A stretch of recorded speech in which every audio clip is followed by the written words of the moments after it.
intend to continue taking all necessary measures to deprive looters of public assets of the fruits of their crimes. President Buhari receives audit report on recovered assets, pledges to deprive looters fruits of their crimes.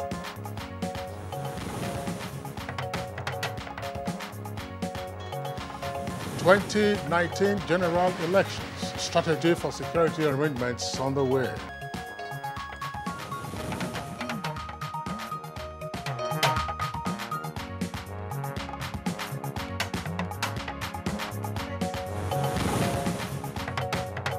By the rail line by December this year.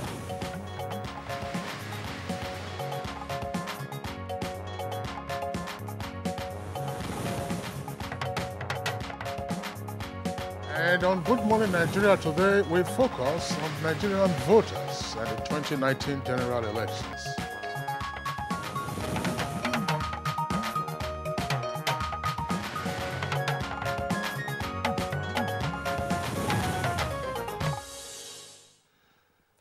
Every day brings us closer to the 2019 general elections, and so do activities leading to the D-Day keep increasing, as there is no day that passes without news of major political events taking place.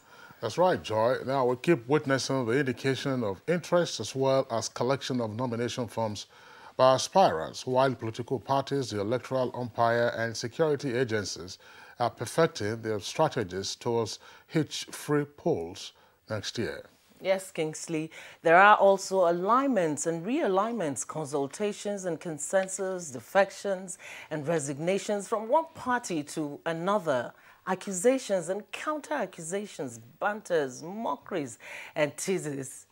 All right, and that's expected at this time, Joy, and notwithstanding the dizzying pace at which some of this have occurred, none of the happenings is new, and we are witnessing what, of course, will continue until the primary elections are over sometime next month, and then attention will shift to the main campaigns, where another round of engagements will begin. Well, one of the major players in this electoral process seems to be quiet for now, Kingsley, and I'm referring to the voter whose nod is what is responsible for all that we mentioned above, and whose action will determine who becomes what. Again, you're spot on, Joy. Now, the voter is king, who is to be wooed by all the candidates and political parties to accept their ideologies and promises, and then key also into their proposed programs and policies by voting for them in the course of the elections. And there are queens as well, Kingsley. Remember, women constitute a bulk of the voters. And you know, the days where women only vote is over, as they are now striving to be voted for as well. Well, yes, I said voters are king in a generic sense, but I was just using that to stress the importance of the voter in the election process, and of course not trying to sideline the women folk who constitute quite a sizable percentage, and most of whom you find on the voting queues. And I know that affirmative action is reverberating at the highest level, and particularly also at this period. Now, let the electorate decide. That is what is often said. And when will the electorate get more into the process? That's good to hear, Kingsley. But then, what is the voter doing at this time in the electoral process? Why is the voter not being heard? When should the voter be visible? What programs are the security, INEC, civil society organizations, and even politicians and political parties supposed to have for the voter at this time in the process?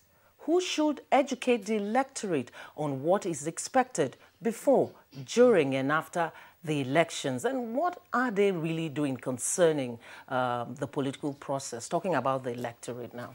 That's right, Joy. You've raised very pertinent questions. Of course, our guests in the course of the conversation segment will address some of those questions. But it's also a question to ask what sense the voter can make of the current occurrences on the political scene. As we indicated, you've seen a dizzying array of movements by politicians. The seasonal migration that we have seen, oftentimes not underlaid with any form of ideology. That's right. Yeah, the parties, of course, are shifting. The candidates and the individuals themselves are also shifting, but the voter had been persuaded up until the end of last month for the voter registration exercise to go get his or her PVC. Now you have your PVC. That's right. Now you have your PVC.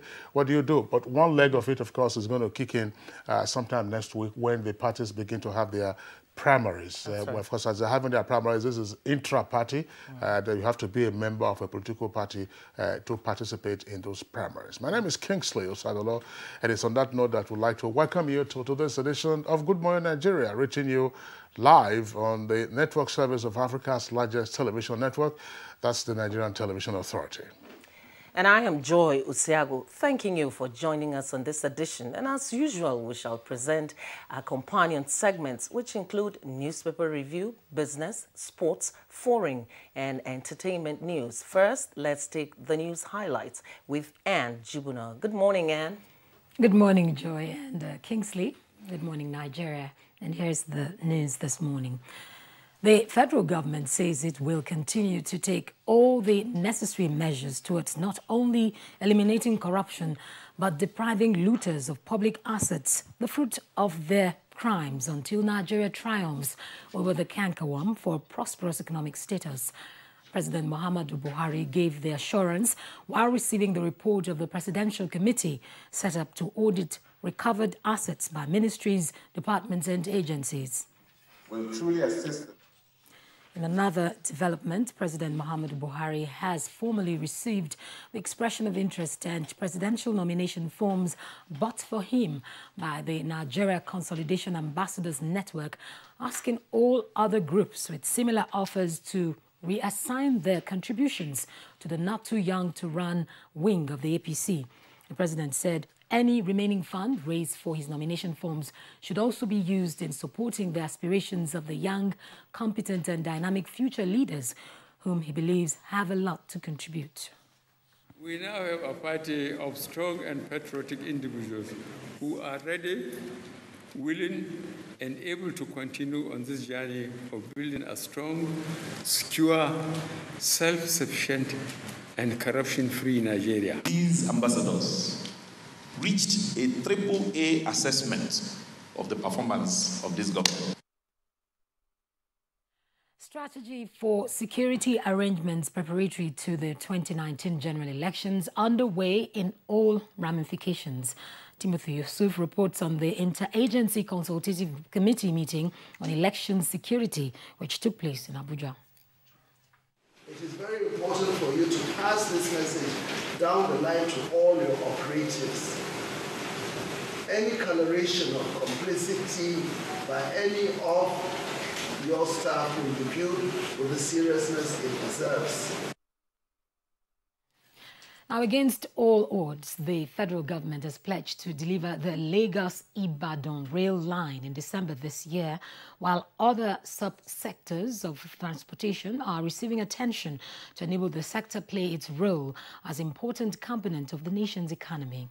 Reiterating this pledge in an interactive session with journalists in Abuja, the Minister of Transportation, Rotimi Chibuike Amechi, said the federal government has approved $495 million to secure Nigerian waterways. We have changed the alignment from the one from Port Harcourt to Maiduguri. The alignment is from Port Harcourt straight to Maiduguri. Then there are two spots in the alignment, from Port Harcourt to Owerri to Nnewi to Oka. Oka, you jump across at Enugu and go to Abakaliki. The National Space Research and Development Agency has released a preliminary investigation report on the Abuja Earth tremors. But definitely there must be underlying fault line there, to which this blasting might have aggravated it. And that is one thing. Mostly when you have a particular fault line in a particular place, the major thing you do is to make sure that such activities are minimized. Meanwhile, flood continues to wreak havoc in different parts of Jigawa State, claiming lives, destroying farmlands and rendering many residents homeless. To ease some of the hardship of the affected persons, the federal, or rather the state government, has directed the immediate release of relief materials to the victims. 3 days ago, we got notice that there was flooding in certain areas, and we immediately asked the State Emergency Management Agency to send relief materials in the form of food and some canoes which they had in their stores. Well, that's the news for now. Good Morning Nigeria continues with Joy and Kingsley after this break. Unemployment, notably youth unemployment, features strongly in our party's manifesto. We intend to attack the problem frontally through revival of agriculture.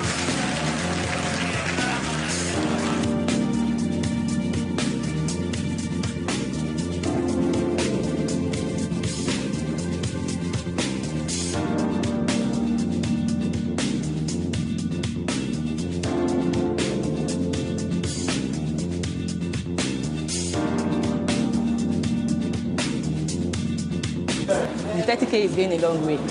Actually, I bought an acre of land for 60K like 2012, and presently I have a cassava farm and a yam farm.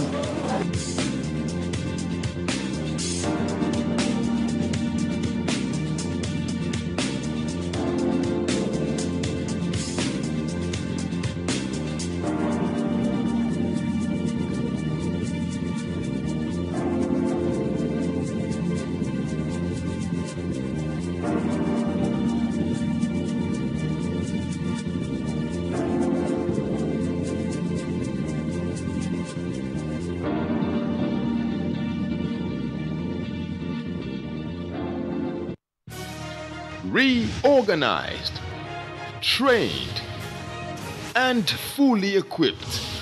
We are the new improved Nigeria Police Force. We fight crime. We bust syndicates.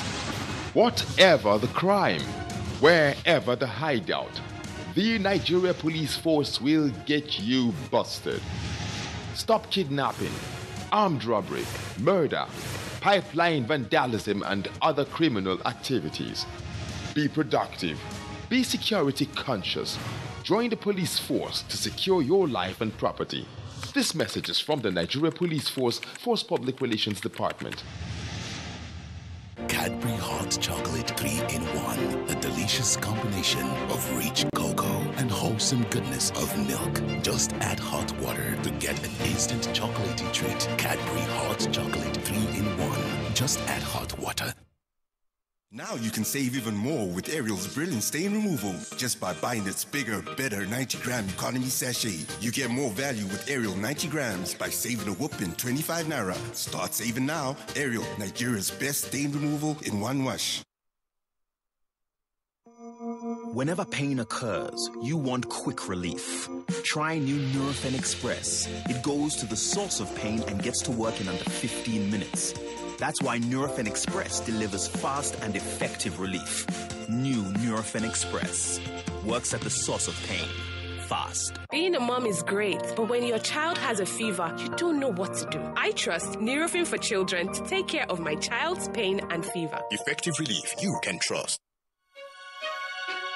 Your perfect family is under threat by germs. Infectious diseases are now the world's biggest killer of adults and children. Every day, 16,000 children under the ages of 5 and thousands of adults die from infectious diseases. These infectious diseases are caused by germs. They are everywhere. An average human being comes in contact with over 1 million germs daily in unclean water, dirty surfaces, in the toilets, on cuts and wounds, on your clothes. Germs can cause deadly diseases like typhoid, diarrhea, flu, and cough. To protect your family from germs, use the power of Dettol's One Capsule for surface cleaning in your bathing water, in your laundry water, for first aid to protect your family from up to 100 illness-causing germs. Be Dettol Sure, endorsed by the Nigerian Medical Association. Use Dettol Skin Jelly, which protects against germs for a healthy, smooth skin every day. Fake news which is shared for malicious purposes is a danger to our peace and security in Nigeria. Misinformation as fake news is a serious threat to our hard-earned democracy and promotes hatred and misunderstanding between our communities. We are all responsible for stopping the spread of fake news in its tracks. So, always check the source and credibility of any news item. Say no to fake news. This message is brought to you by the Federal Ministry of Information.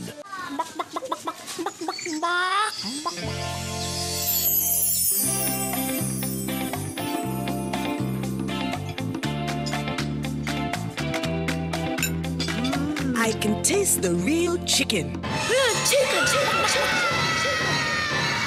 Don't worry, Abba. It's not your chicken. It's the Sedap Supreme Chicken Essence that gives it the supreme chicken taste. Be Supreme, Nigeria.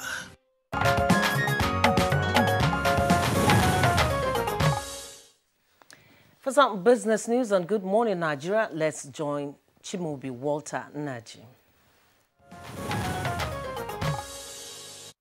Thank you for joining us. We begin with the Debt Management Office, who has reacted to recent comments on borrowing by developing countries from China following the outcome of the Forum on China-African Cooperation Summit and claims of potential seizure of national assets by Chinese lenders in some African countries, even though the claims have not been validated. The DMO, in an effort to allay the fears of the people, have explained Nigeria's borrowing from China, pointing out that there is no reason to panic and therefore consider it imperative to inform Nigerians that in line with the agreement, government's borrowing from China is subject to the receipt of requisite approvals and may raise capital from several domestic sources to finance capital projects to promote economic growth and development and job creation. The Debt Management Office, as a result, Nigeria has access to more long-term concessional loans, given the country's infrastructure deficit, which needs to be urgently addressed. In a related development, the Federal Ministry of Finance has also given clarifications on the Paris Club refund approved for the 36 states of the Federation. According to a press release by the Director Information Federal Ministry of Finance, Hassan Dedo, 4 major points were raised to buttress the point that the federal government played its part in ensuring the states were carried along. According to him, the issue of Paris Club loan over deduction had been a long-standing dispute between the federal government and the state governments, which dated back to the period of 1995 to 2002. In response to the dispute, President Muhammadu Buhari directed that the claims of over-deduction should be formally and individually reconciled by the Debt Management Office. This reconciliation commenced in November 2016 as an interim measure to alleviate the financial challenges of the state during the 2016 recession. The president had approved that 50% of the amounts claimed by states be paid to enable the state clear salary and pension arrears. This, according to the report, was released between 1st December 2016 and 29th December 2017 as part of the government's fiscal stimulus to ensure the financial health of sub-national governments. The report also indicated that the DMO led the reconciliation process under the supervision of the Federal Ministry of Finance. And that report leads us to the closing figures of trades on the floor of the exchange.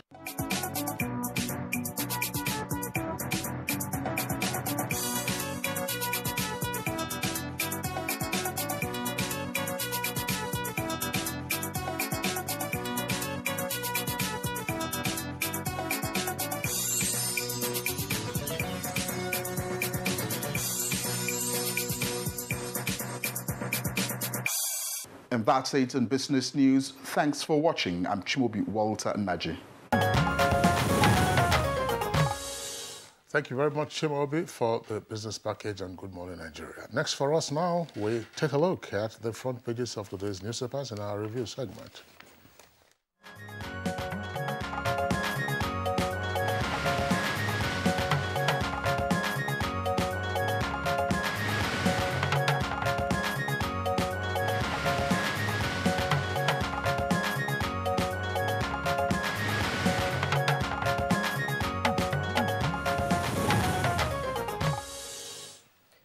Our newspaper reviewer, Bayo Atoyobi, is here with us this morning. Good morning, Bayo. It's good to see you.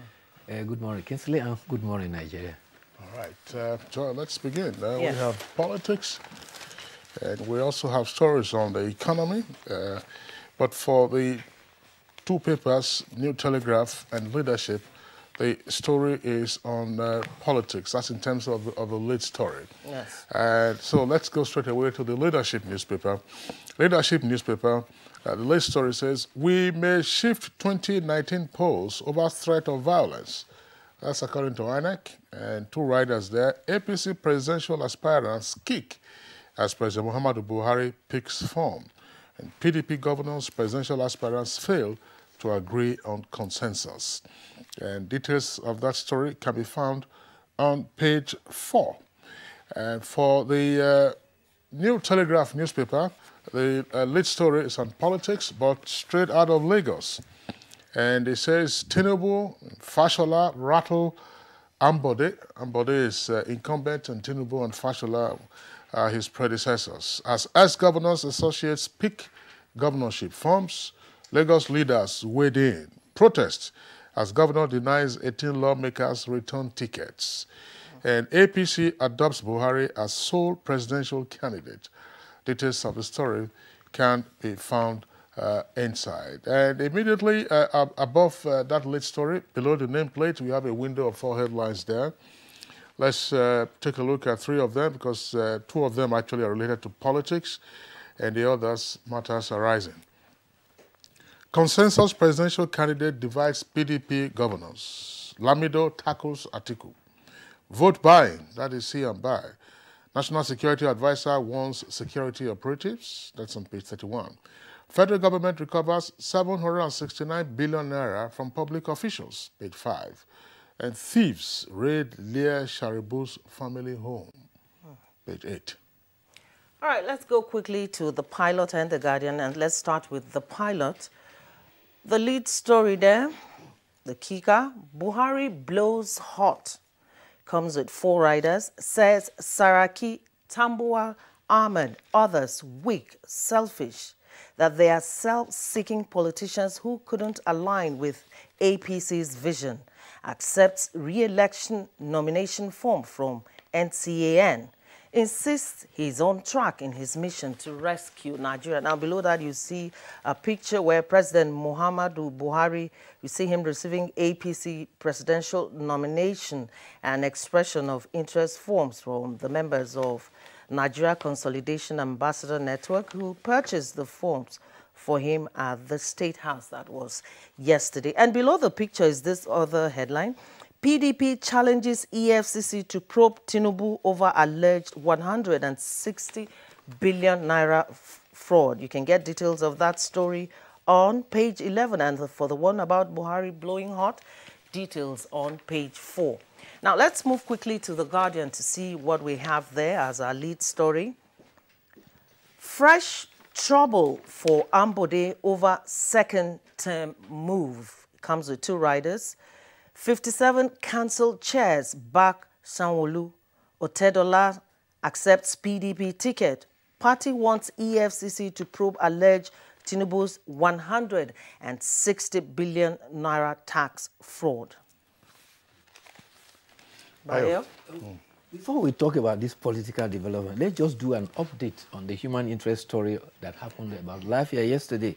The death toll in the Lafia gas explosion has increased from 2 to 9.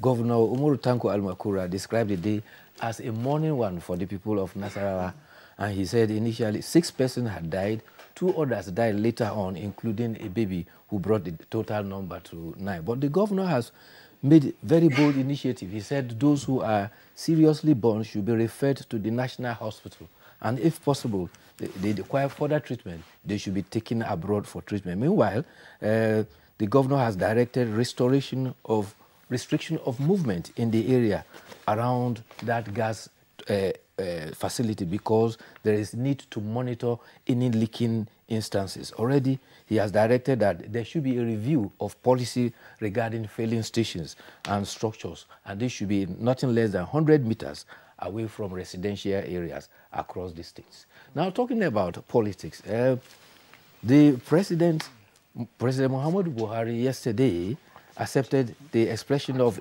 interest and nomination form that was provided for him by an association that called itself National Consolidation Ambassadors Network. And in that remark, that was where he made a remark that those who defected from the All Progressive Congress are selfish and the weakest members who could not align with the vision of the administration.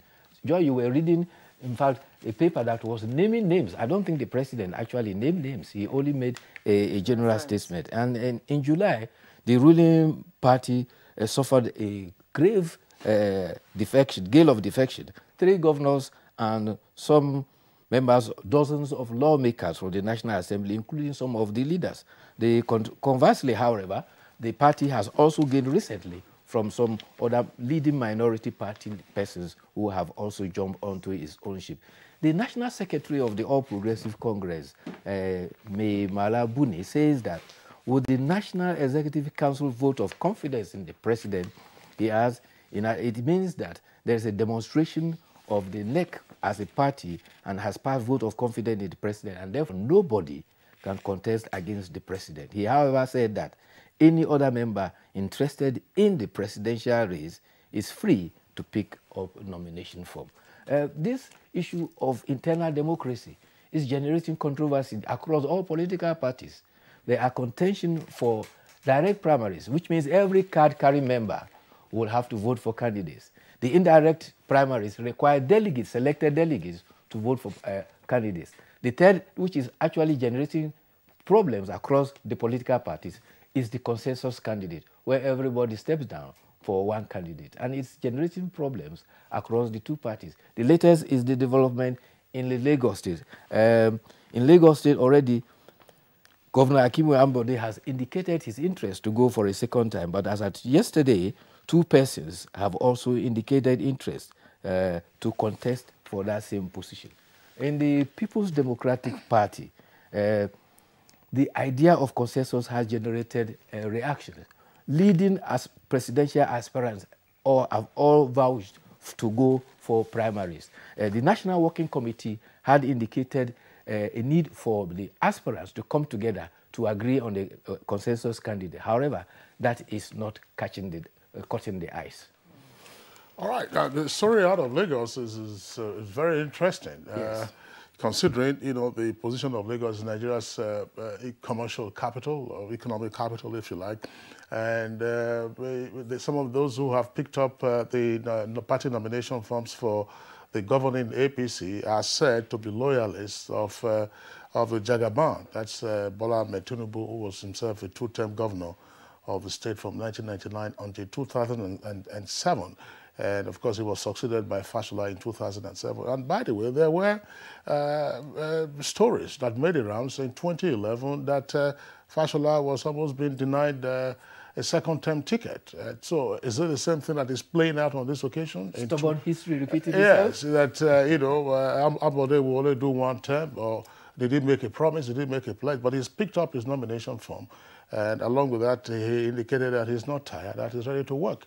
And the other 2 that have come in now is Dr. Obafemi Hamza and Mr. Jide Sanwo-Olu. And on the People's Democratic Party, Femi Otedola is also being touted as a potential candidate for the People's Democratic Party. Otedola, of course, Femi Otedola, his father, Chief Michael Otedola, was governor of Lagos from 1992 to 1993. He was, if you like, an accidental governor because it was on account of the quarrel amongst the chieftains of the then SDP that enabled him. He was of the NRC, that's National Republican Convention, to win the election. I remember while he was on the hustings on the eve of voting, he came around various media houses, and of course he was a senior citizen already, but his victory was a surprise because of the of the quarrel again in the camp of the SDP. So if the PDP presents Otedola, if he accepts to run, and then the APC is able to sort itself out or is unable to sort itself out,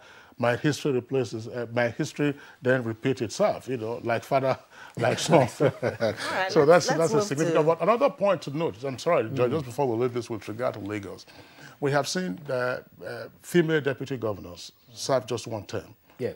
Serve just one term. In the case of Bucknor, Akerele Bucknor, unfortunately, she resigned just one step ahead of impeachment. Yes. And then Femi Pedro took over. But every other person who, Fashola, for instance, had only had two female deputy governors, first term, another one second term.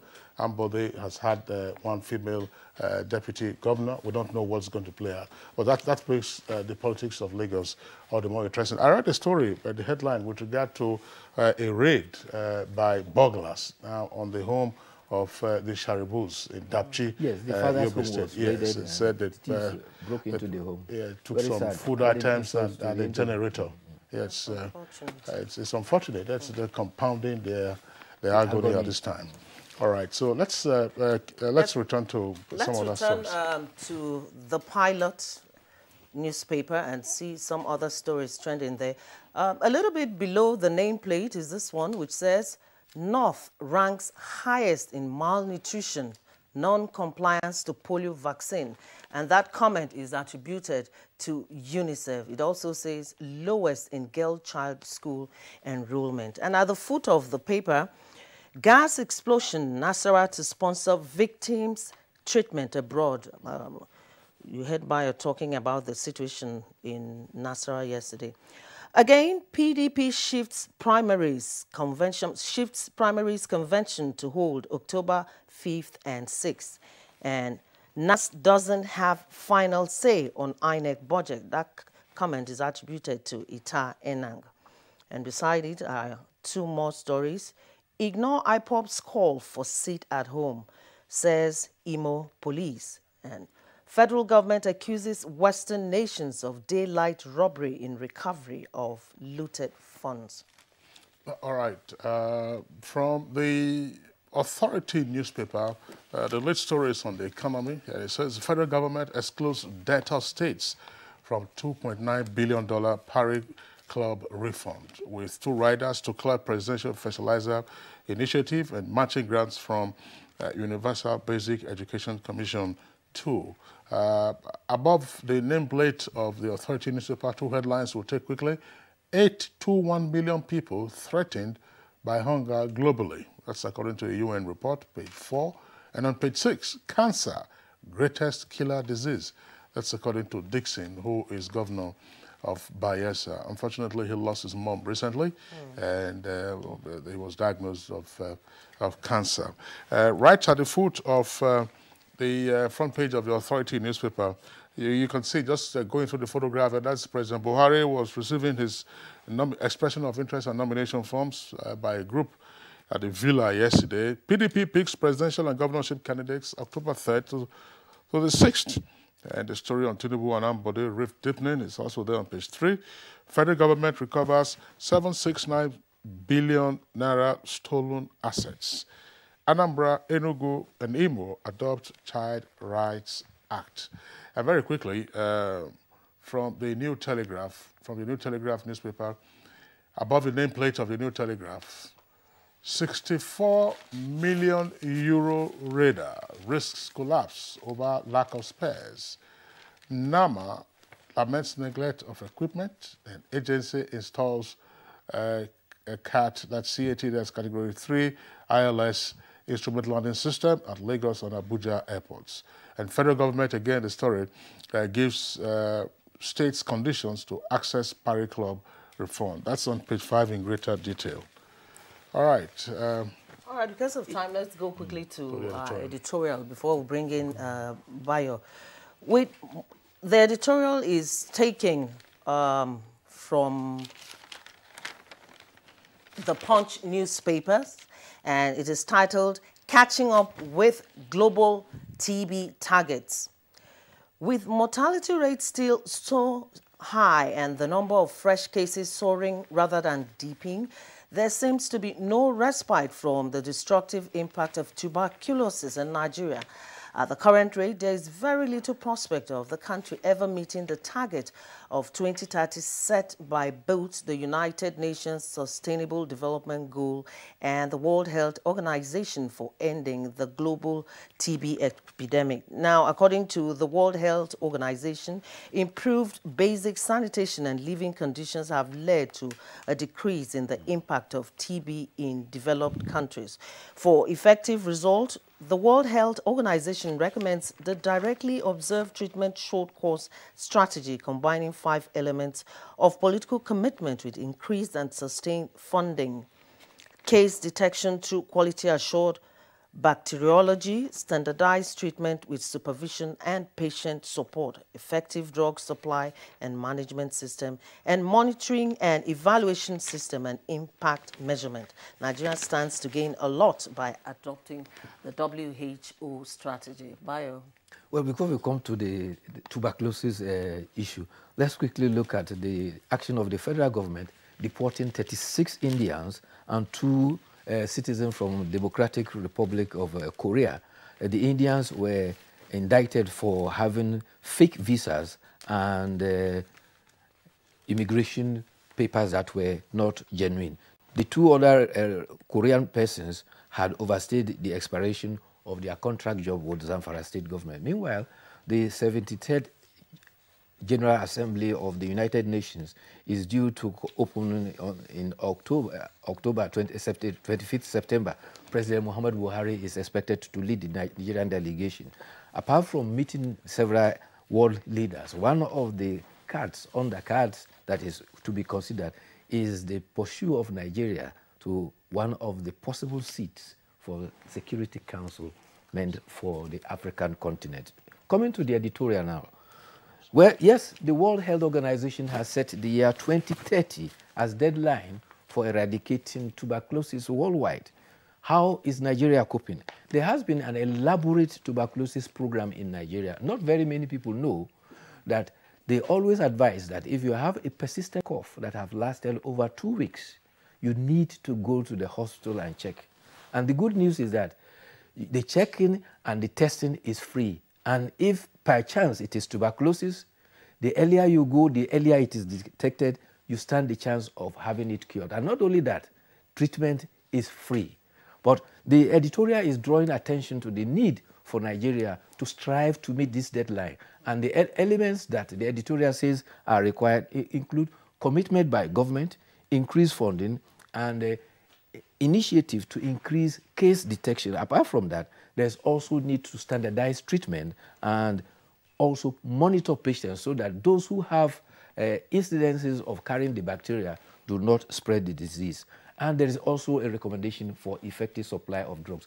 If these are pursued, then 2030 initiative can be realized in Nigeria, but there is need, a lot of grounds needs to be covered. The good news is tuberculosis, when detected early, can be cured.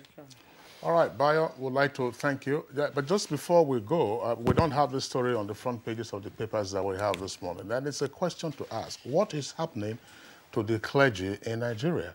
They're becoming, targets for assassins, targets for kidnappers, targets for robbers. Just yesterday, another Reverend Father was killed in Imo State.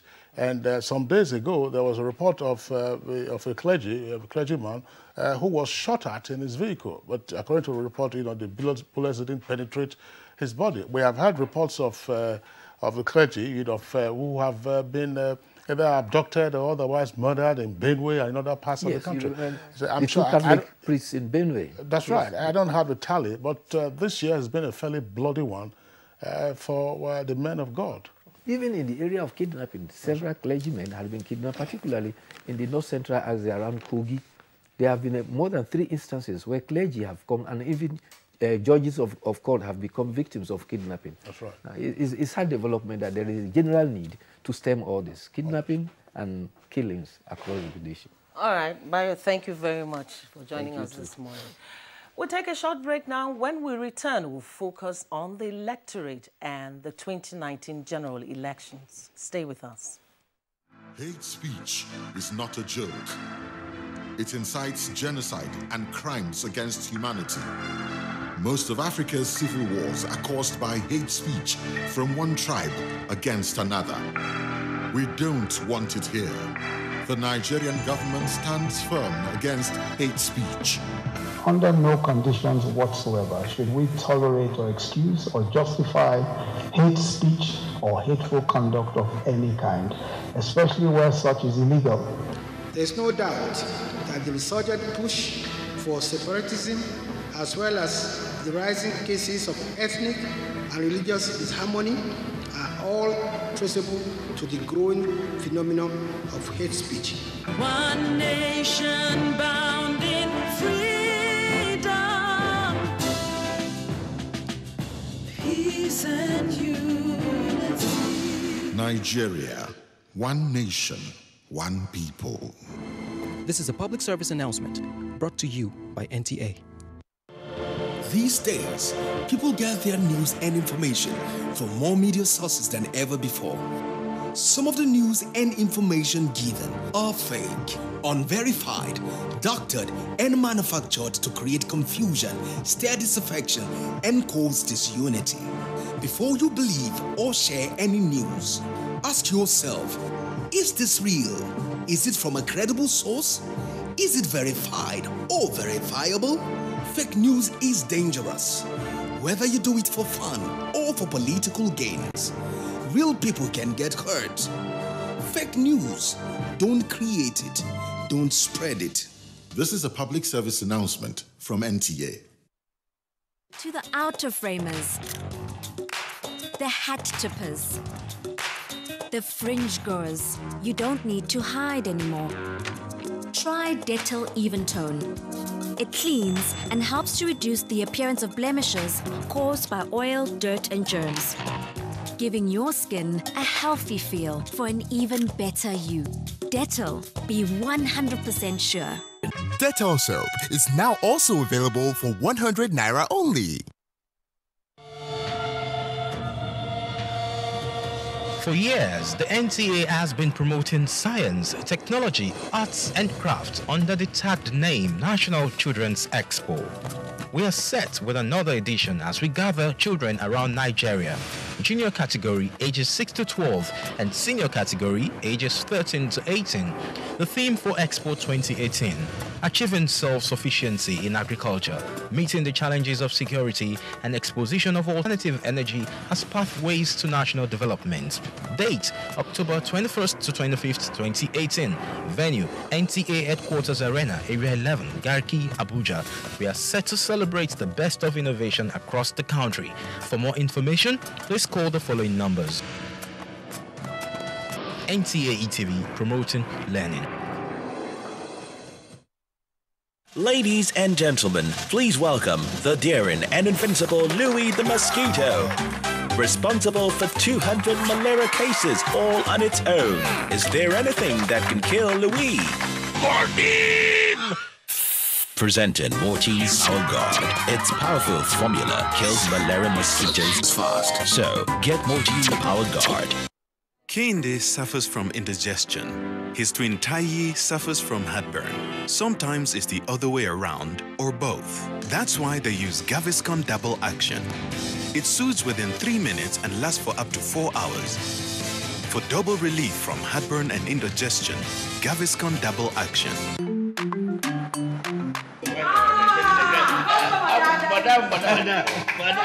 Madam. Brought us as usual. As usual. You have no problem. For the three put. You are welcome, sir. As usual, yeah? You take that one. You take that one. You don't understand? We want Nigerian homegrown rice. Finish. You don't have. Join the rice revolution today. No other rice that tastes like Nigerian rice. Are you sorry? That's the Nigerian rice we are talking about. Chocolate made in Nigerian rice. Healthy food. I'm going to bring Mrs. Mobo to come to chocolate rice of made in Nigeria here. And see how it are made. Correct. How they are cook it. Correct. Homegrown rice are good for your health. It boosts our economy and give employment to our people. This message is brought to you by the Federal Ministry of Information and Culture.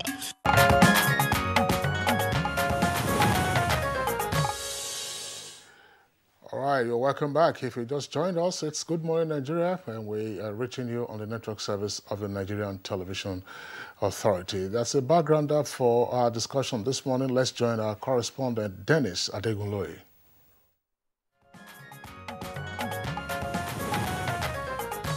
A lot has in recent times been reported on increased activities on the political scene with defections, impeachments, and the like. This is no doubt to be expected in view of the Nigerian political landscape, and with the 2019 general elections just a few months away, Nigerians will surely not expect anything other than even more political wranglings, especially with party primaries and campaigns on the horizon. The question is, with all the political intrigues gathering pace, what is the position of the ordinary Nigerian who, at the end of it all, will decide who takes the nation to the next level? Are the masses prepared for what some are expecting to be unprecedented elections in the history of the country? Nigerians are very prepared. They are very expectant. Nigerians are ready to vote credible human beings. That is why, if you look at the APC, Mr. President have allowed it for direct primaries. Well, I think Nigerians are very well prepared. They are very, very well prepared.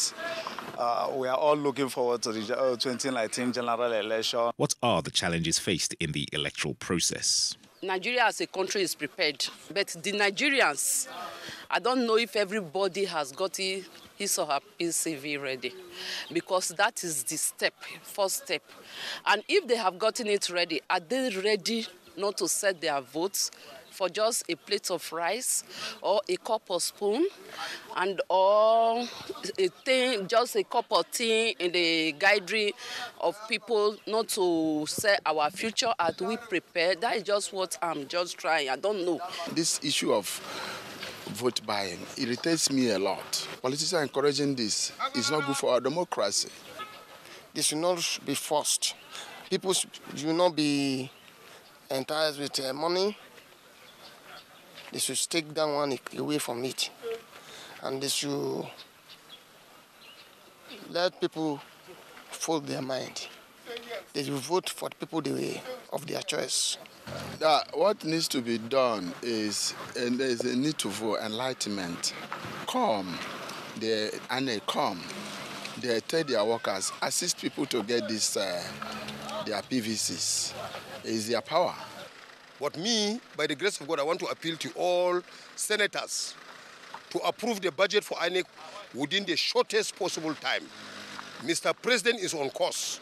And in this country, we have never had a president that is a caring father for the masses like Mr. President. The young ones should get involved in the process. The process is being cleaned up. The present administration is doing a whole lot to restore confidence, especially confidence of the young ones in our electoral process, in our electoral system. I just hope for the best. The views of these few people, which perhaps reflects the opinions of the majority of Nigerians, will be the focus for guests on Good Morning Nigeria, who will seek to proffer concrete solutions to these concerns.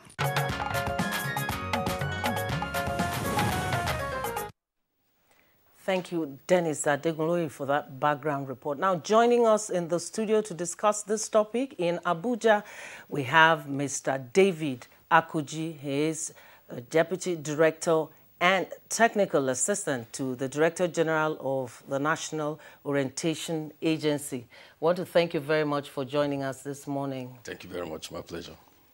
Also in our Abuja studio, we have Alhaji Mohammed Naladu. He's the chairman IPAC. It's nice to have you join us here again this morning. Thank you very much. Good morning. And in our Benin Network studio, we have one of our regulars on the program, Dr. Okonzwa Osawaru. He's a public affairs analyst. We want to thank you very much for joining us on Good Morning Nigeria today. Glad to be here. All right, gentlemen, once again, welcome to the conversation. Let's begin with the chairman of the Interparty Advisory Council, that's Alhaji Mohammed Nalado. Some persons would wonder, considering the rather frenetic pace of political activities, not unexpected at this time, but you've seen an array of movements, defections by politicians, and right now they're on the eve of their primaries. Does the voter who ultimately is to be wooed to vote for a candidate of his or her choice, or a party of his or her choice, or a program or a promise, does the voter have a sense of what's going on and therefore being able to decipher and just make meaning out of what has been playing out? Thank you very much. You see, what is happening in the politics today in this country, I think is realignment. People are taking proper position. You know, when APC came, people with different ideologies came together and decided to work together. So when they started working, they realized, some of them realized that they don't belong to the same group, they can work together. So people are now taking, you know, proper positions to where they deserve. So this is what is causing this movement from one party to another. And at the end of the day, when everything settles, then voters will make their choice, of course. But in all of that movement from one party to the other, you know, like I know in developed economies, the voter is king. Are these political parties even thinking about the voter and what's going on in the mind of the voter? Well, we politicians were trying our best. We gave support, maximum support to INEC, you know, in the pursuit for proper voters, registration. I remember INEC contacted political parties recently and sought for our opinion whether to extend their, time of registration of voters. And we all supported INEC, and INEC have done so. So voters are being given due consideration by political parties. These politicians that are making these movements, most of them are not the party administrators. They are contestants. So they are looking for positions. And, well, I think the INEC have to do something actually, because we want a peaceful polity. This movement will not like anything that will cause, disaffection, serious crisis at the end of the day. All right, let's go to Mr. David Akuji. The National Orientation Agency, I want to believe that in this period, this is when that agency should be extremely active. Are you aware of what's going on in the mind of the voter at this time, especially if you consider what we are seeing on the political scene at the moment? At the National Orientation Agency, what we're doing is to raise the consciousness and awareness levels of the electorate through various programs. At the moment, there are 5 ways in which we are engaging with the electorate. The first is in the area of voter education.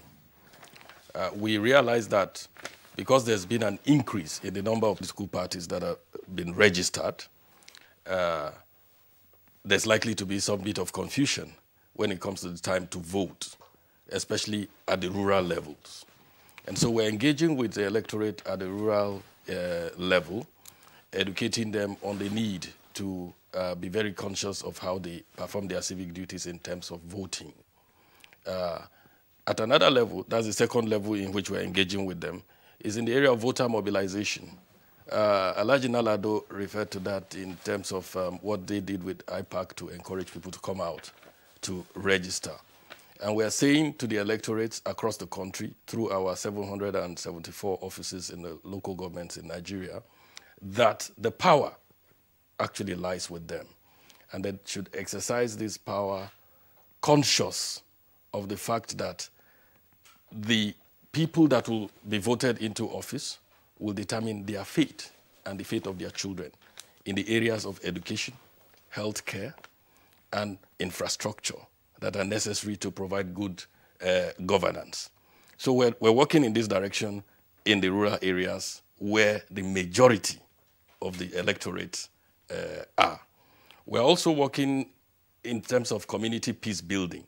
We know that election periods are very sensitive, there's all kind of predictions of possibility of violence, you know, given the tense political atmosphere that all of us are witnessing. And so we're working in the area of building resilience, community resilience, to address those issues at community levels that can lead to peace. We're also working in terms of establishing rural community peace-building committees comprising youth groups, religious leaders, traditional rulers, and all of that. Then we're also doing campaigns against vote buying, which is a huge challenge, and which is also making people to throw their conscience away and vote for the money. We're working on this in various communities across the country. At the national level, the Director General of the National Orientation Agency has commissioned a National Stakeholders Committee comprising the police, INEC, the Office of the National Security Advisor, the Office of the Chief of Defense Staff, the Office of Chief of Army Staff, Chief of Air Staff, Chief of Naval Staff, and all of these stakeholders that have roles to play come the 2019 general elections. The purpose is to create synergy among stakeholders in government who have various roles to play, and to ensure that we have such unity of actions that will guarantee a peaceful and informed outcome in the 2019 general elections. These are some of the ways in which we're engaging with the electorate and raising consciousness to ensure that they are aware that indeed the power lies with them and that they are informed to exercise that power with conscience.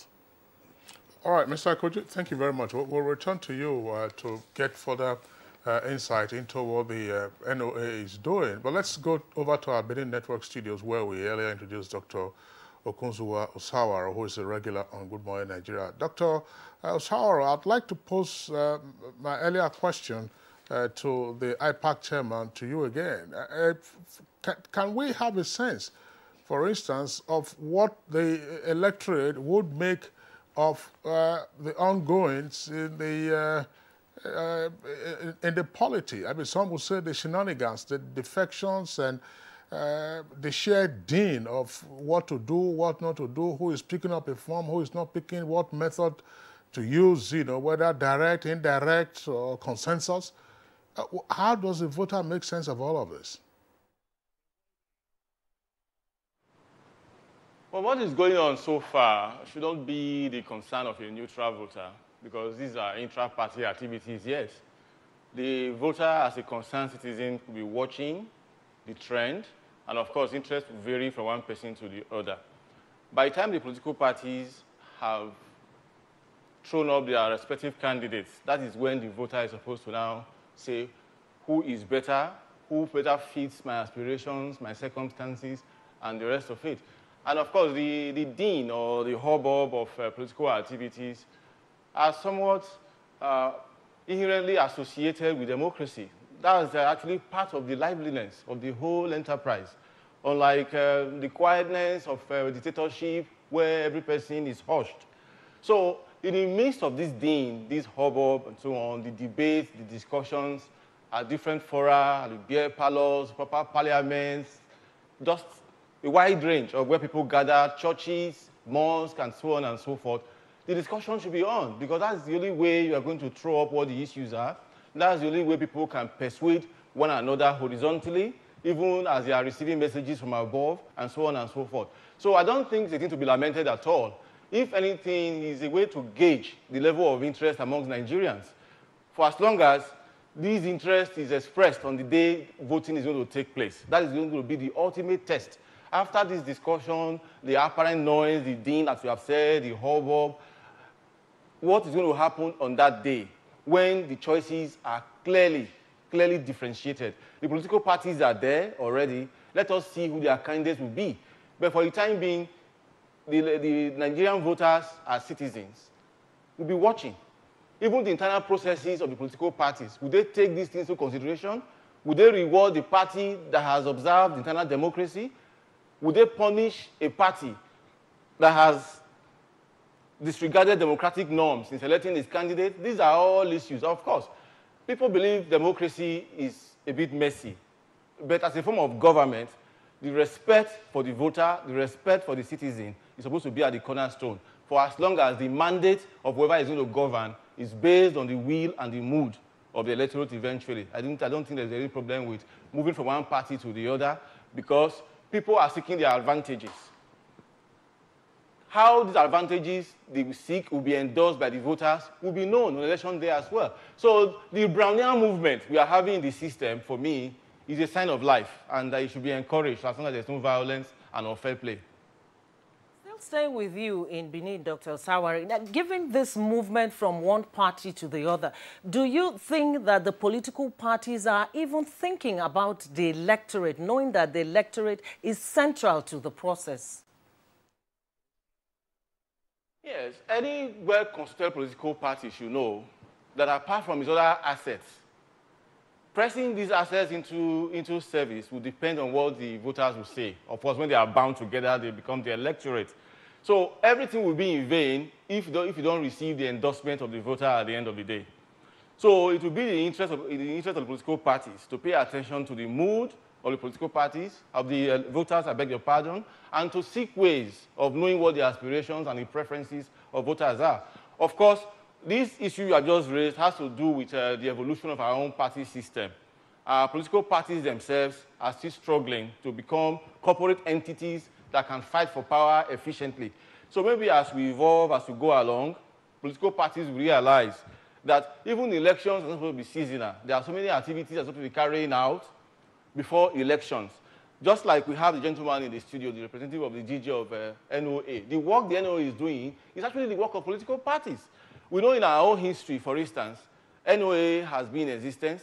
In the aborted Third Republic, there was a political party, the one that tilted towards the right, that complained that NOA was actually fostering the position of the other party.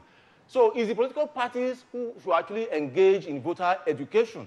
We haven't forgotten this. He's looking at me, I'm sure you know what I'm talking about. So the NOA, except is able to hone its message in a very neutral way, is also subject to partisanship in interpretation. So it is actually the work of political parties to go to rural areas, to talk about his manifesto, to persuade people why he should adopt his own plank of activities and programs, and not a government agency per se, because it is fraught to misinterpretation. Of course, in the absence of political parties going out to the field to persuade voters to adopt their own manifestos and so on, maybe the NOA can be a stopgap for the time being.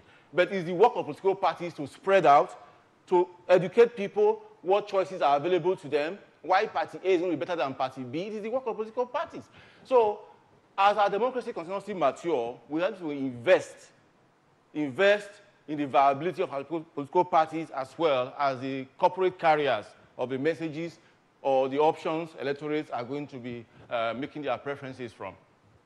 Just before we introduce our next guest who's joining us, just with you, Dr. Okonzuwa, on the one hand, you said that it's almost immaterial that the voter is not being brought into the picture. But when you disaggregate the political process, you would be asking the question that some persons already have asked: what are the issues? We have barely 5 months, as it were, to the general elections. What are the issues? What is the voter being confronted with? Yes, we've seen the defections and so on and so forth. Besides defection, what are the issues? What is it that the voter will vote for? And to the extent that political parties are the beneficiaries of the votes cast at an election, what is the message, or what are the messages, or what is the messaging from the political parties themselves? That's why earlier I referred to what has been described as the dean in the political space, rather than proper messaging or canalization of messaging that will also get the voters excited and say, all right, so let the parties deal with their internal shenanigans, and then we'll get ourselves fully ready. You are educating voters, say, vote right. What are you voting on? Well, political parties are competitors. In fact, they are very competition that will give the voters the options where they are going to exercise their preferences. Of course, there are other players, like the media, like security agencies, on and on and on. But it is political parties that are seeking a mandate to govern. It is the political parties that are seeking the consent of the voters as citizens to obtain their mandate to rule, to obtain a kind of legitimacy to oversee their affairs for a period. Now, this din and the hubbub, the noise in the political feed, you cannot dissociate it from the process itself, because every person is supposed to raise his own voice, trying to catch the attention of the voters.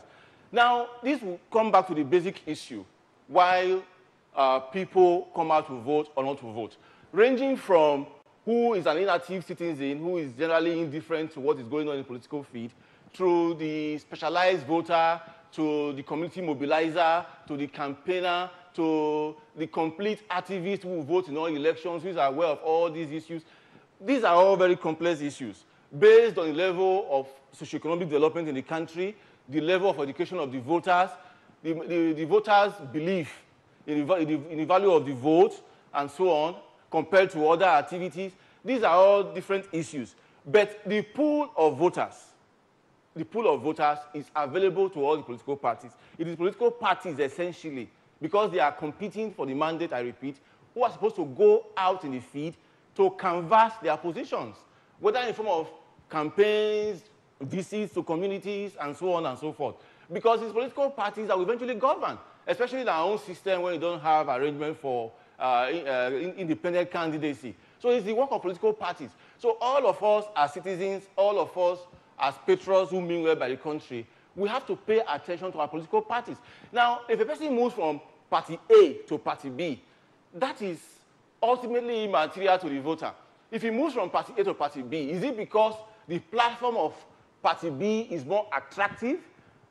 If he has done so, will the voters endorse him on election day to say, yes, this particular individual has moved from party A to party B? On account of his movement, we also believe that party B is going to serve our interests better. So all these have effects on who you keep in your political party, who do you expect to go, who do you actively recruit, and so on and so forth. As our democracy continuously matures, I believe all these things will continuously themselves improve. It's a milestone we are yet, and in my own general assessment, I don't think we are doing too badly about it. After all, we are just about 20 years old in this experiment. All right, Dr. Okunzuwa Osawaru, thank you very much from our Benin Network studios. We'll get back to you later on in the course of the conversation. Let's introduce another guest now who is joining us.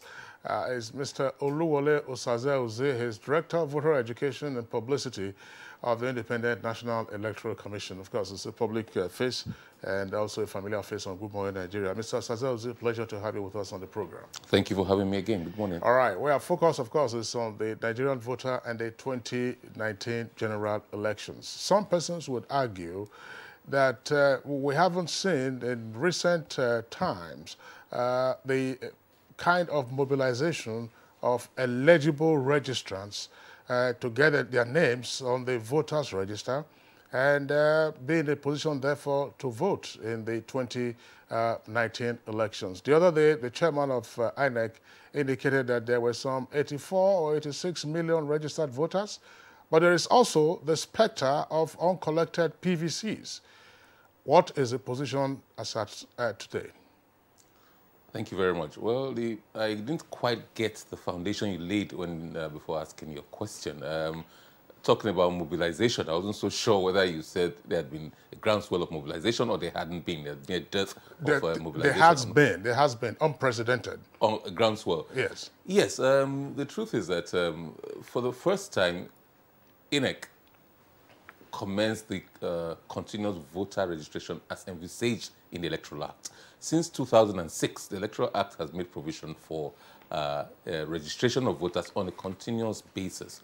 But due to transitional issues, that could not be made possible until 2017. So in April 2017, the Commission commenced this exercise. It started at a rather slower pace, but typical towards the end of the exercise, because it had to be suspended at a given time so as to do all things that are necessary to clean up the register and also to get it certified and handed over to political parties and other stakeholders. Towards the end of that exercise, there was a groundswell, but in a sense, I think I agree with you. It's almost unprecedented that people say, I think it shows the kind of interest people now have in partaking in the process, and the realization, I believe, that votes actually do count and will make a difference. Your vote can make a difference. And fortunately, there's a convergence of interest in terms of mobilization. I think political parties did, religious leaders and faith-based organizations were very involved, CSOs were involved, of course the Commission was also involved. And that awareness, I think, led to that, using your term, unprecedented involvement of citizens in the process. I think partly it's partly due to the successes and the realization that, yes, our votes matter, our votes will count. So, yes.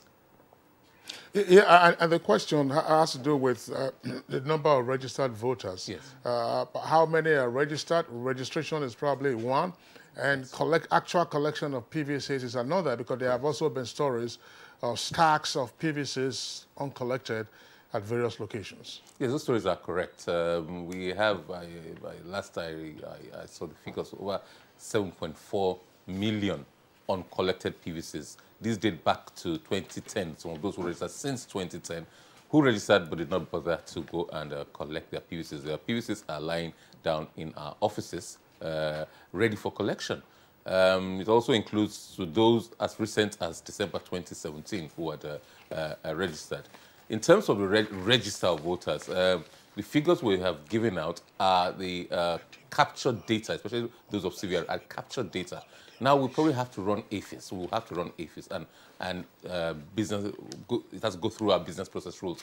And so that figure is almost certainly going to come down, but it might be marginally, because some people registered more than once. Some people, instead of doing the transfer, for example, went through the whole hub of registering again. It's not for those. So we have to clean those registers up. So anybody who also ought not to be in the register, we will remove. So that's field data capture.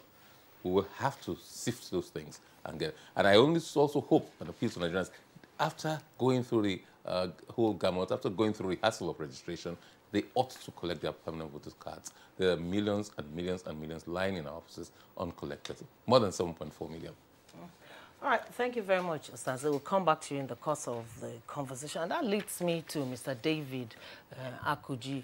Osaze raised a very key and important issue that I would like you to speak to, which is about these uncollected PVCs. I want to believe that the NOA has a role to play in this direction. What are you doing in terms of educating the electorate on the importance of having them go to collect these PVCs?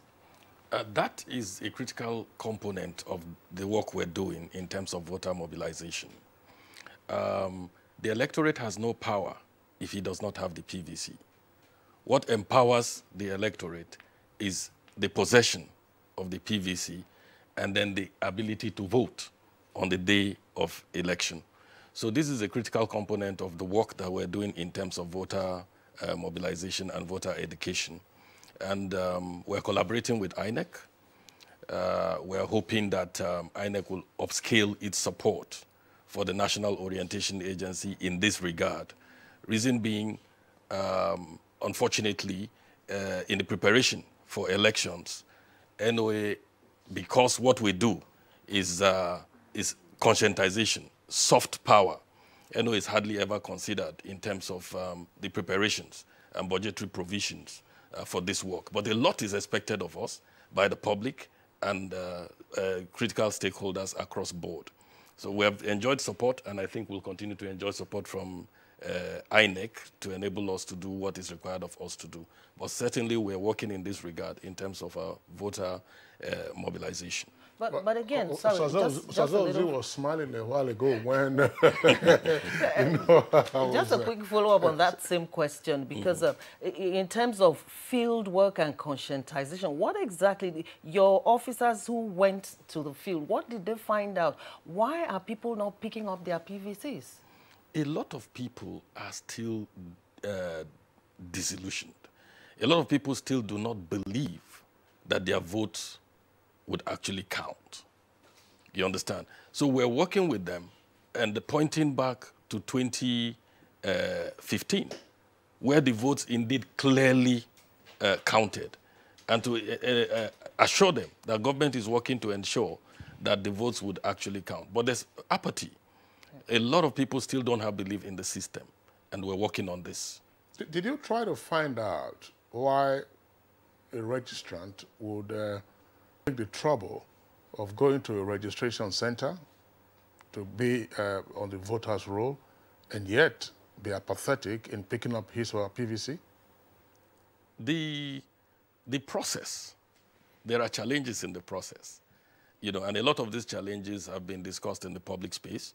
I'm sure INEC and Osaze are aware of some of the challenges that people have encountered in terms of collecting the PVC after going through the challenge of the registration process. So a lot of the people that we speak to speak about these challenges, and quite a number of them are not prepared, you know, for those challenges.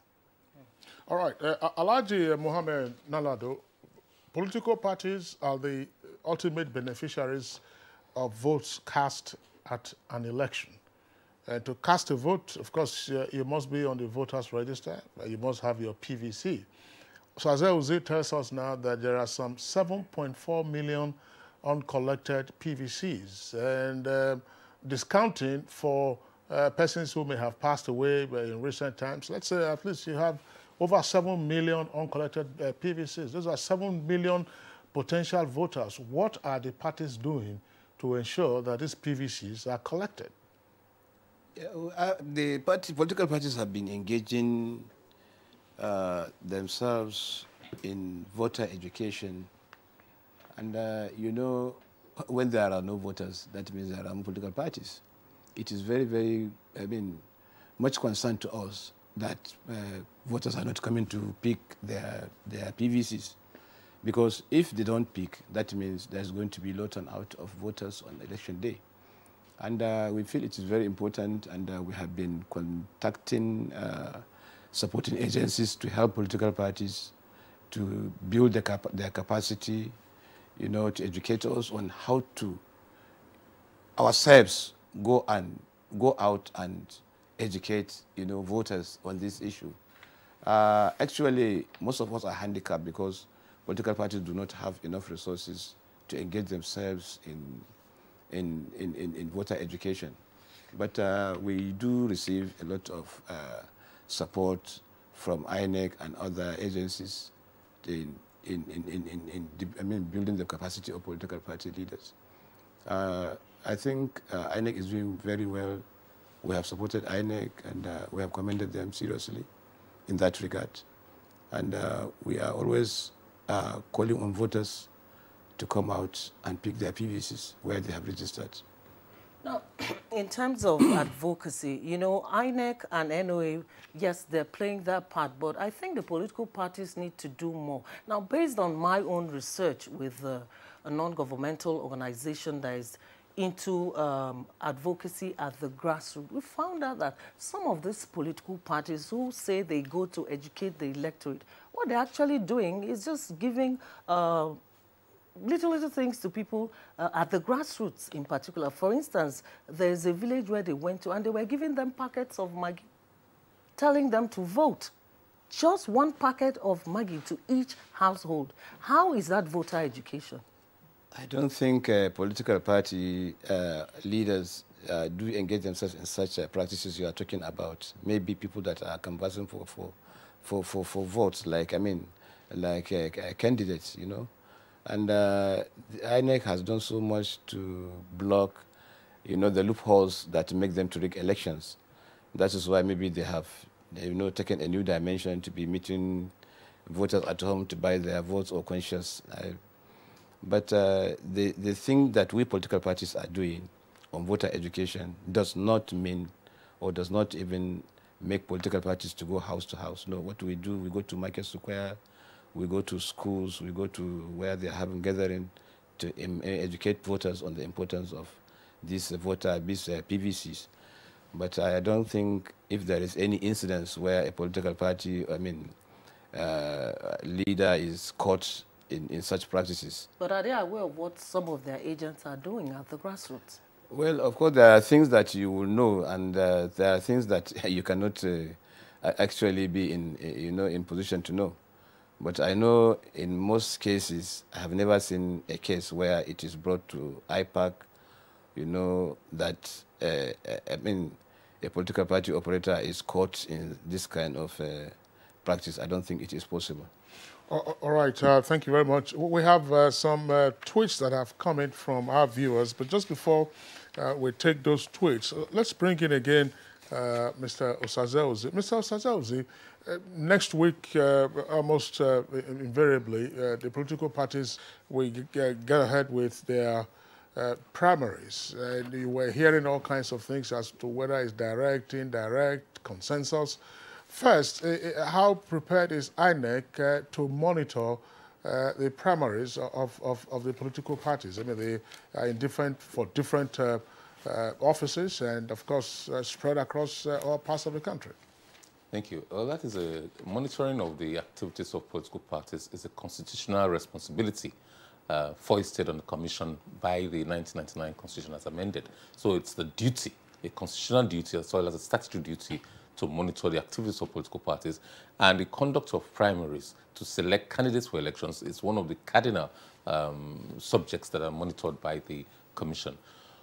In this regard, we have, of course, you are aware that the budget for the elections has not been passed, and the budgetary allocation for elections covers some activities regarding the monitoring of political parties. But we'll have to make do with what we have and seek alternate means to ensure that that is done.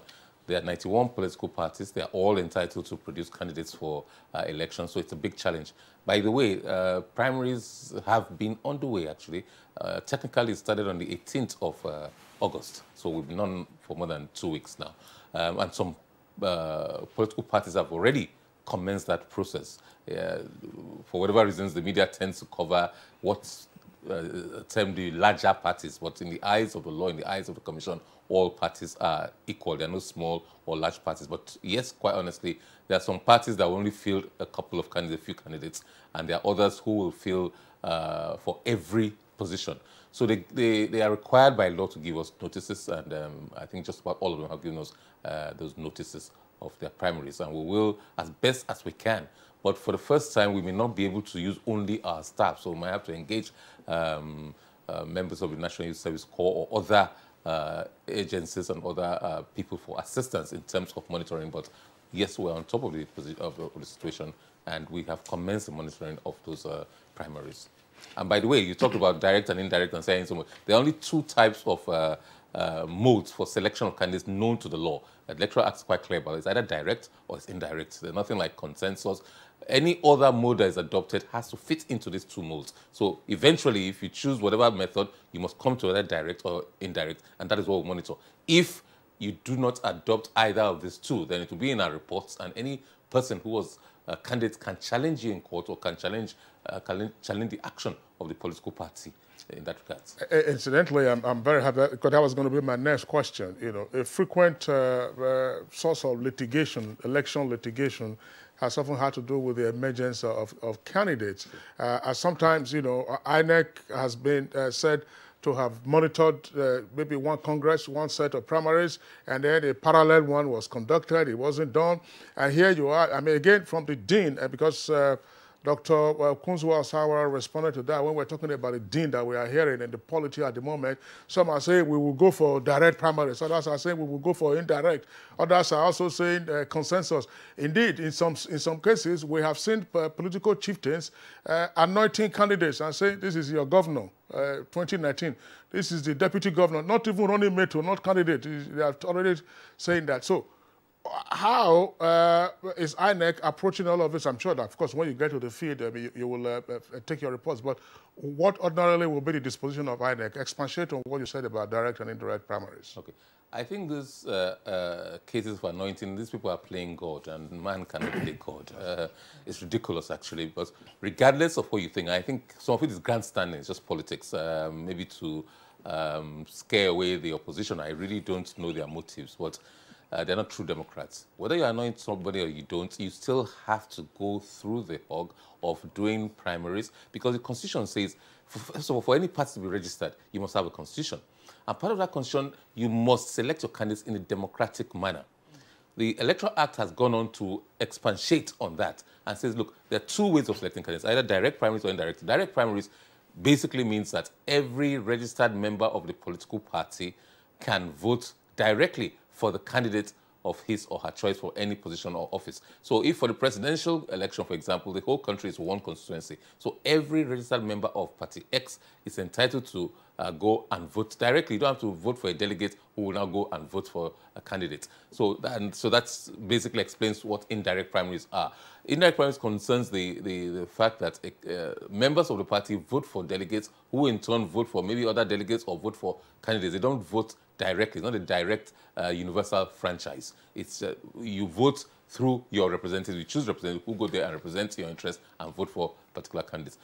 Either way, even if you have done consensus, and even if in most party constitutions, even if there's only one candidate for a position, you have to have a congress or a convention where those entitled to vote come there and say, we accept this candidate or we don't accept this aspirant, rather. Because before you become a candidate, you have to be an aspirant. It's when you're adopted by your party that you now become a candidate. We vote for this person, we vote for that person. So issue of being governor, I anoint you, you will be the next governor is presumptuous and playing God. It's not acceptable under a democratic system. I'm wondering, in terms of engagement with the political parties, I mean, there's very little perhaps that the electoral umpire can do if politicians are grandstanding.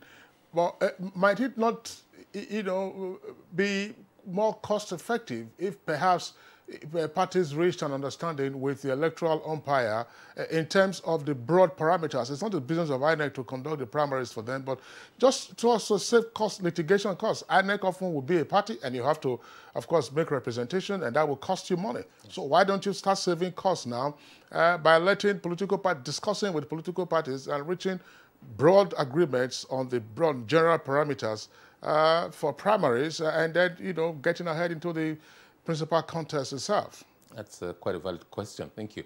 Well, the truth of the matter is that we have been doing this. Just last week, Friday, we engaged the political parties.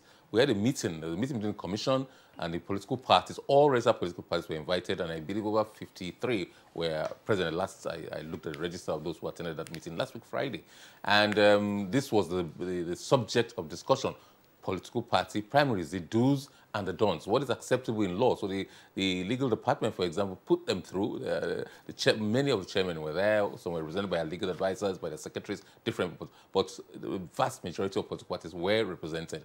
And we went through the full hog of the Electoral Act and the Constitution and what is required of political parties. So some people who make noise, if I may use that term, or who do talk about this, are not necessarily party officials. Sometimes they are, mostly they are not. Mostly they are what you call, loosely called chieftains of the party, So basically, they were put through. That is one in a series of engagements. For example, I'm aware in Osun, for example, and this will be extended to all the political parties for the general election, we have a department in charge of alternate dispute resolution. You're quite right. The vast majority of cases actually don't necessarily come from petitions, post-election disputes. They come from pre-election disputes relative to selection of candidates, alleges of breaches of the law, of the Electoral Act, of the Constitution of the land, that's Nigerian Constitution, or Constitution of the party, or the guidelines of the party. So it is important that people know. Education, enlightenment in terms of that regard is very, very important to us, and we have been and will continue to engage the political parties and offer our services as mediators and offer them that there is an alternative to litigation. But it's better they know so that they don't fall into those traps before they start. And then, of course, you are very well aware, ignorance is certainly not a reason, not an excuse. It's nothing that is broken by the law. So let them know. Let them come from a position of knowledge. So if they fall foul of the law, they know they are doing it deliberately or mischievously. Okay, thank you very much, Mr. Oluwole Osaze. As we indicated, we have some tweets already. Joy, let's take those tweets right away. And then, all right, let's start with the first one. It's from Victor Ohioshuma. He says, Nigerians are ever ready for the elections, but there are fears over the decline of assent of the Amendment Electoral Act by the President and the delay in passing the INEC supplementary budget. The National Assembly should reconvene to address these two issues. The incidents of vote buying should be checked. And from, excuse me, Amogbola, we have this tweet. Has INEC done enough to sensitize Nigerians on its preparedness? How about those in the hinterland? How much sensitization has been rolled out to those persons? The NOA representative has spoken to that particular point raised there in the editorial, in the tweet. All right, let's take the next one from Dele Jack Solomon. He tweets, one of the biggest issues that will determine the 2019 general elections is insecurity, which is affecting some communities across the country. Ongoing instability with issues of corruption and state of the economy could affect the vote itself and will certainly be a big issue on the campaign trail. We have this from Sani Umar. It says Nigerians are gradually understanding that voting is the most important weapon to remove those leaders that are not ready to be good leaders that the people voted them to be. And the worst challenge is in those who do not realize this. And the next one is coming from Ogbeni Saz Omobola. If there is any fear in the minds of the average Nigerian, it's the issue of vote buying, which has now taken center stage. It's been there, no doubt, but ballot snatching and result falsification didn't make it pronounced. So INEC needs to do more by criminalizing inducements. Inducement is already criminalized. All right, Dele Jack Solomon has this tweet. Now, let's remind our leaders and aspirants that as we prepare for the next elections, adequate attention must be given to certain issues that continue to affect the political, economic, and social fortunes of Nigeria, most paramount of which should be the issue of national unity. Olowokere Olajide tweets, there is poverty in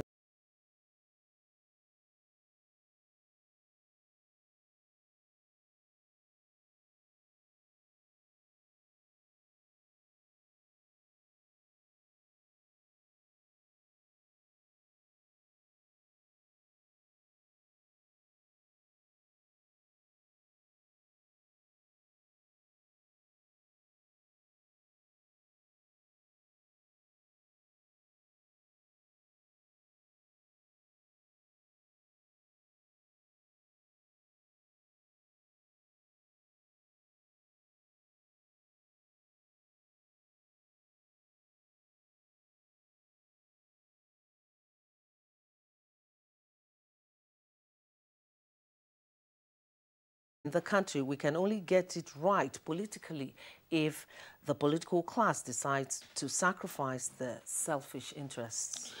Mike Ayakwa has this tweet. After the successful general elections in 2015, INEC told the world that the process of the 2019 elections will start very early. It's very ridiculous, according to him, that the same INEC just brought the budget very late. Moving forward, all hands must be on deck. And we have this one from Usman Bani Kantu. He tweets, the key factor encouraging vote selling and other atrocities perpetrated during elections is due to apathy, lack of internal democracy and frustrations within the political parties. And in most cases, delegates are handpicked by governors rather than emerging through the right process. You talked about that a while ago, Kingsley. That's right. Of course, so we are taking a short break now. After the break, we'll continue with the conversation with our guests.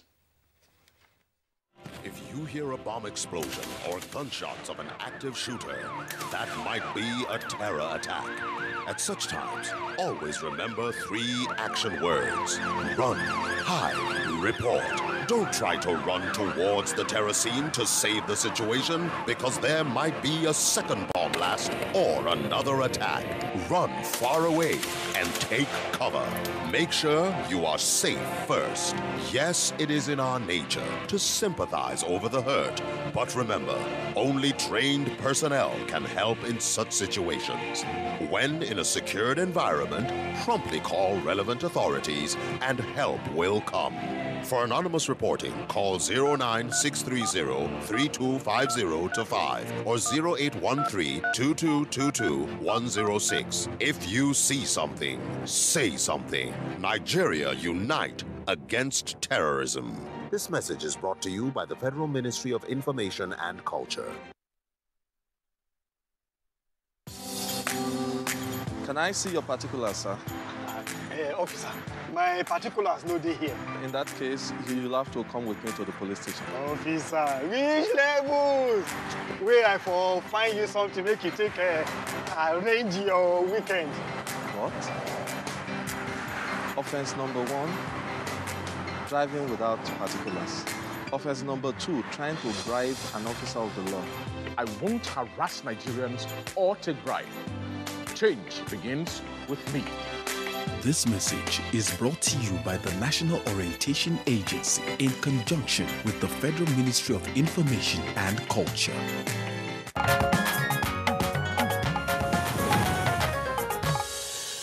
All right, welcome back, and it's still good morning, Osawaro. Dr. Osawaro, a number of issues have been raised by both the INEC official and the NOAA official with regard to uncollected PVCs, what the political parties need to do, the primaries, and the lot of noise that, again, we are hearing with regard to anointment of candidates, if you like, or rather of aspirants. You know, some persons are already handpicking their successors, and party members, of course, will be wondering, say, look, is this the way we're going to see the primaries go, or is this the way we're going to see the 2019 elections go? What are your thoughts? Again, we have to recall that elections are competitive. For as long as the competition takes place within a set of rules, and everybody agrees those rules have been obeyed, complied with, there will be winners and there will be losers. But before the outcome is determined, you have a lot of struggle. What sort of resources are being mobilized into the arena? Are those resources legitimate or illegitimate? Are the methods acceptable in the eyes of the law or not? Now, within the political parties, Mr. Sazeuzi has already told us that only 2 methods are sanctioned for selecting candidates, the direct and indirect primaries. Now, if INEC is aware that a party is already breached the process of selection, will it still go ahead to accept that candidate, for instance, as validly nominated? Does INEC have the powers to accept or reject that candidate? That may be a question for INEC if it has the powers or not. Now, for the voters themselves who are watching, as said earlier, would they reward a political party that is already showing a sign of hooliganism at the process, at the level of selecting a candidate?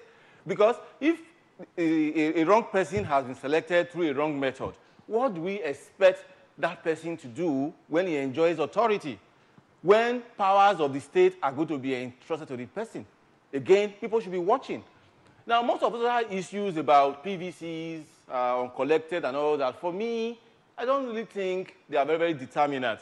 While INEC should seek all imaginative methods, not incompatible with the law, to make sure any person who is registered has his PVC, everybody doesn't have to come to vote. Even in mature democracies, on election day, the turnout is usually somewhere between a fifth and a third. So, what is always important in a democracy or in any polyarchy where the consent of the people is important is, at the end of voting, is the decision compatible with the will of the people? That is the ultimate question. Whatever processes are going to funnel into those ones, of course, we have to safeguard the integrity of the processes. We have to make sure there's adequate quality control.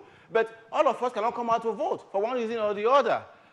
Of course, the volume of voters will help boost the level of legitimacy, the confidence in the system, and so on and so forth. What is required at an election is that a decision has been taken. A person has been voted, a mandate has been conferred, and then you wait for the next electoral cycle to reassess that person. So most of these issues are generally adventitious, as it were. Now, the political parties themselves, if they know that they're not going to be rewarded for a wrong process, they're not going to be rewarded for choosing a wrong candidate, of course, they will have to adjust.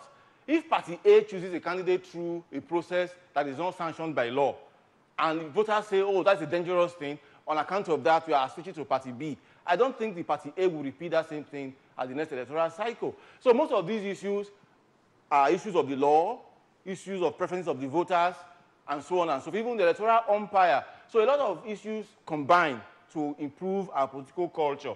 So we just carry on, hoping that we don't veer off the legitimate boundaries, and we make sure that our mandate, that is the critical step, our mandate is legitimately conferred, and we expect that mandate to be subject to checks and balances that exist in our institutions.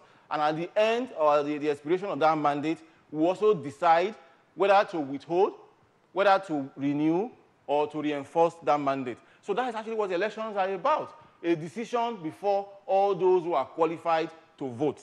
So it doesn't have to be everybody who comes out. Our concerns should not be heaped on that. On that processes, they're talking about political parties themselves. Now, even the people who are going to govern, how do the political parties ensure that their candidates are well prepared? Those are issues. Those are issues for political parties. Of course, I was talking about the NOA a while ago. Yes, it's a stopgap measure. They can continue to educate the voters. But it's ultimately the work of political parties. Because how am I going to believe that when the NOA is going to a particular village, they're not going to be leaning towards one party or the other? As I said earlier, it's happened in our history before. The CEO of the organization even eventually ended up being a presidential candidate. So political parties, of course, I'm not saying NOA should be scrapped, but it should be a stopgap measure. It is the political parties that should go canvass for votes, that should go educate the voters, and tell them what their manifestos contain. That is the work of political parties. The NOA can remain, but they have to make sure they are neutral. They have to make sure their messages cannot be misconstrued as supporting Party A or Party B at any particular point in time. That is also an investment in the integrity of our processes. That's also a way of ensuring that our political processes are generally immune from undue influences as well. That's a way of making sure resources are not unduly tilted one way or the other. So political parties have to be reinforced as an investment in the sustenance of our democracy. One last question before we let you go, Dr. Osawaru. You know, a couple of our viewers online talked about the issue of vote buying. That has become a very serious issue in the process. How can we address this? Well, again, ultimately, it will be a function of voter education and voter conviction. But don't forget, there are many methods of influence. Where a person believes persuasion is not enough, he may have to resort to inducement, even if it's forbidden by the law. Now, again, Party A may decide to also believe in inducement when it fears that Party B is going to resort to that. So it's going to be general improvement in our system, general improvement in education. That means veering out the political arena now to our general education, our primary schools, secondary schools. In fact, the building, development, and calibration of the citizen himself, over and above the political party. When a person is convinced that my vote is my power, at this time I'm being invited to come and choose who is going to govern the affairs of the country. A person who is so convinced will not sell his vote. But that conviction has to be widespread to be effective. If, as I'm queuing in a particular, to vote at a particular election, somebody is receiving 5,000 naira, why wouldn't I?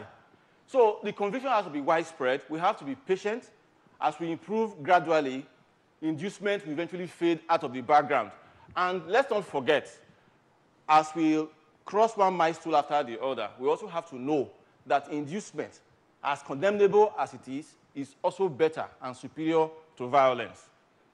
Because physical force, application of physical force, is also a resource in the political arena. We should not deny that. All the militias people are assembling and so on to snatch ballot boxes and so on, if those ones will recede, and we are now at the stage of inducement, we can also hope down the road that citizens, on account of the education they have received, on account of their exposure, will now begin to pass up whatever inducement and vote their conscience. I think it's going to be a matter of evolution. It's the only thing that's going to be wiped out overnight. All right, Dr. Okunzuwa Osawaru from our Benin Network Center, thank you very much for your contributions.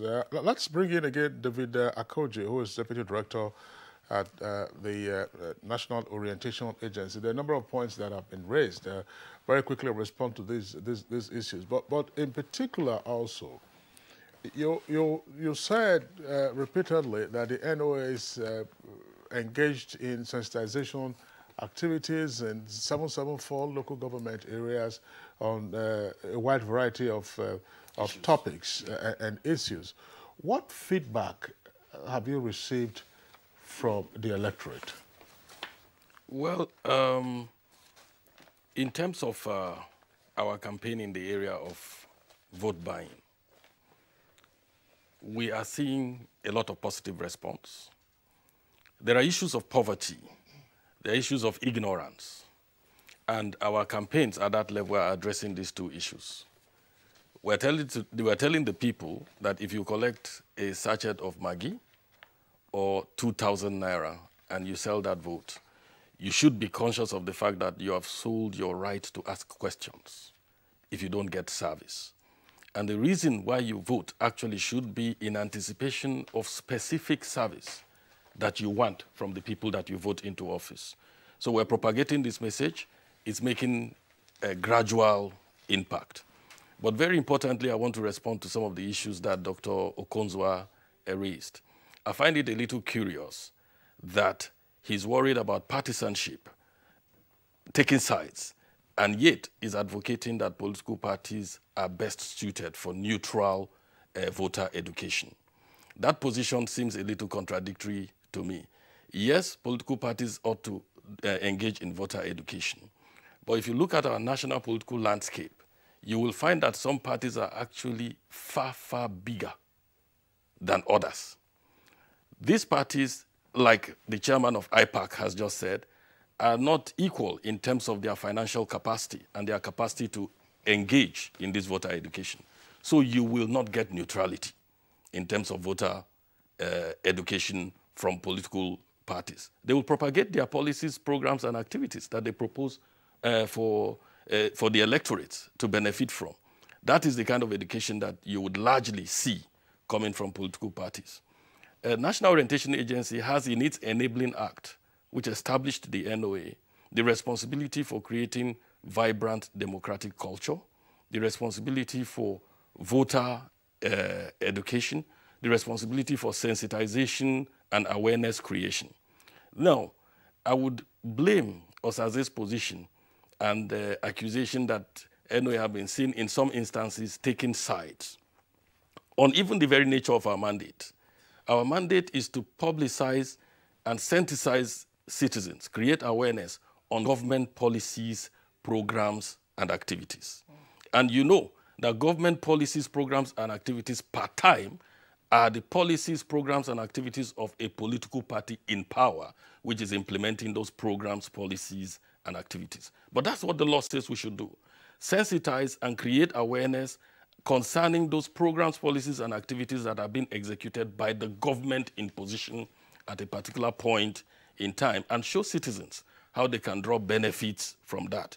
Now, that can create avenue for the assumption, you know, of partisanship. All right, we want to thank you very much, Mr. David Akoji, Deputy Director and Technical Assistant to the Director General of the National Orientation Agency. Thank you very much for joining us on Good Morning Nigeria today. Thank you. We also want to thank Mr. Osaze Uze, the Director of Voter Education and Publicity of the INEC. Thank you very much for joining us on Good Morning Nigeria today. Thank you for having me. I'd also like to thank Alhaji Mohammed Nalado, Chairman IPAC. It's a pleasure to have you join us this morning again, and thank you very much for your contributions. Thank you so much.